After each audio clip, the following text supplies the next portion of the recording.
Hello my friend, welcome to Jeep camping in Kauai. I think this is one of the most economical ways to see this beautiful island, and it's my favorite island in all of Hawaii.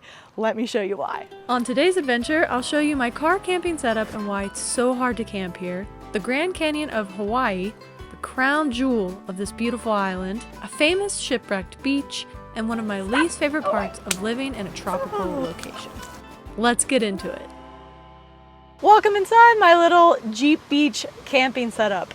My friends live part-time in Hawaii now, so I decided to come and visit them. I rented a Jeep at the airport and grabbed some stuff from the Walmart there for some car camping. I have a little car camping suitcase that I use for trips like this, but I didn't have time to stop and get it, so Walmart was the next best option.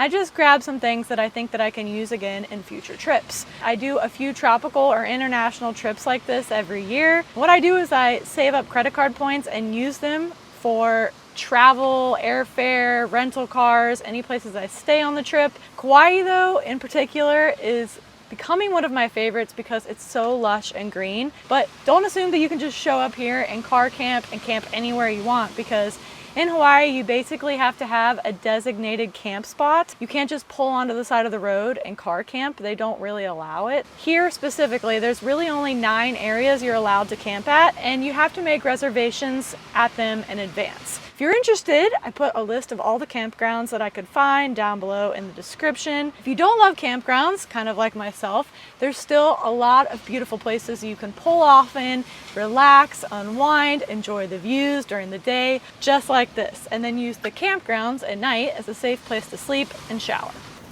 You gotta watch out for one thing though. They never leave me alone. Stop! Go away!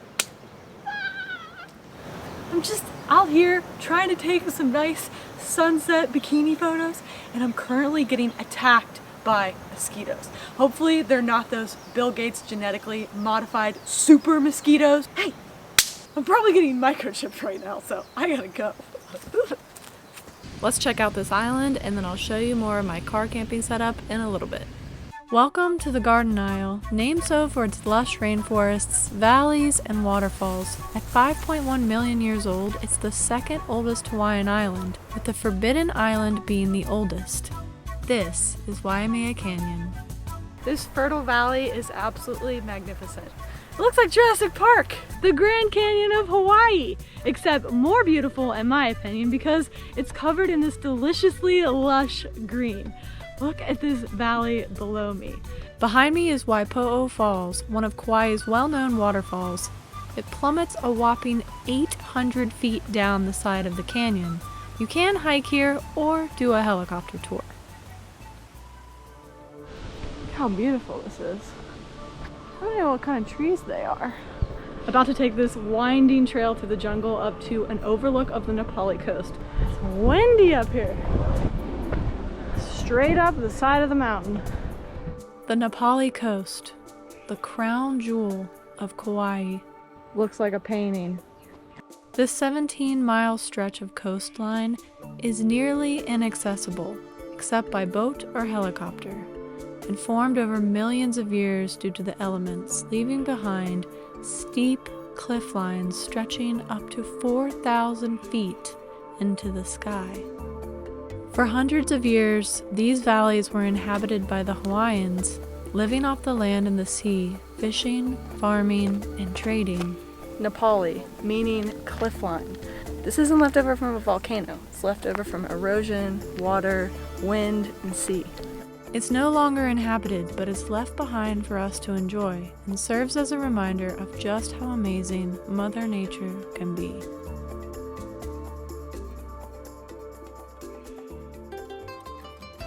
Then I stumbled upon a famous beach. I spent the day here where parts of Gilligans Island was filmed, back in the year 1963. Not a bad choice if I say so myself. I wouldn't mind being shipwrecked here either. That is, until there's a tsunami.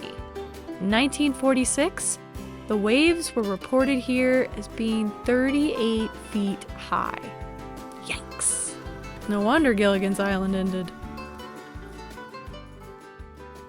Does that mountain look familiar by chance? Because they filmed both Indiana Jones and King Kong with it. It was in both movies. Right there. I made a pit stop at Kenji Burger because I heard one of my favorite chefs stopped here and had great reviews. So I had to try this Hapa Burger, the lobster burrito, and these crazy looking fries with some kind of Japanese sauce on it that looks delicious. So let's dig in. French fries, burritos, and hamburgers. Gotta try them all.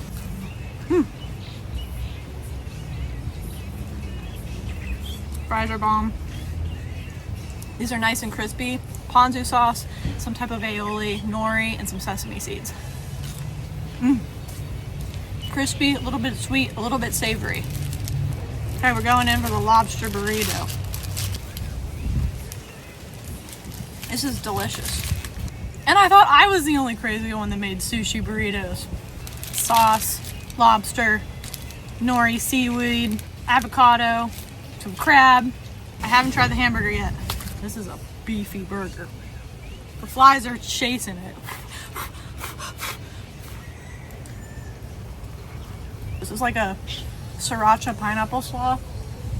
If I was making this, I would double the slaw. And the winner is the hamburger. It's really good. I understand why Guy Fieri stopped here. He knows what's good. How could you cook when you have an option like this? Okay, time for me to overindulge and then go running, so see you soon. My wholesome diet consisted of shrimp tacos, mahi-mahi, and sushi on this trip. Fresh mahi fried fish tacos. And I have no shame. This place is so magnificent. I think I'm just gonna stay here for a while. There's a little beach chair back here. There's a swing over there. There's a bunch of mushrooms in front of me and a view for days. No one here either. Sometimes it's hard to find your own little private spot, but I think I've secured one for the day.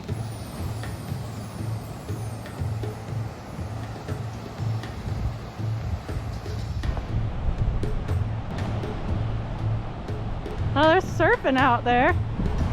Looks like garbage. Ah! Check out this view. So nice out here. Welcome to my little beach setup. My setup is really simple.